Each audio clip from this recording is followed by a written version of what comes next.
যারা তাহাজ্জুদ আদায় করতে ভয় পান বা গড়িমসি করেন তাদের জন্য।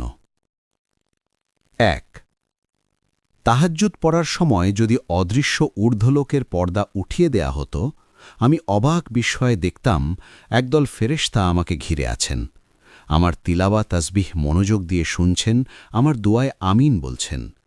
তারা আমার সম্মানেই ঊর্ধ্বলোক থেকে নেমে এসেছেন। ২ শেষ রাতের আধারে ঘরের গহীন কোণে তাহাজ্জুদরত আমি ফেরেশতার চোখে এক উজ্জ্বল তারা সদৃশ। আমি যেমন আধার রাতে আকাশে জলজলে তারার দিকে বিমুগ্ধ নয়নে চেয়ে থাকি, ফেরেশতাগণও আমার দিকে চেয়ে থাকেন। ফেরেশতাগণের প্রভাবে আমার উপর প্রশান্তি বর্ষিত হতে থাকে, আমার চারপাশে বিরাজ করতে থাকে সুখদ এক আবহ।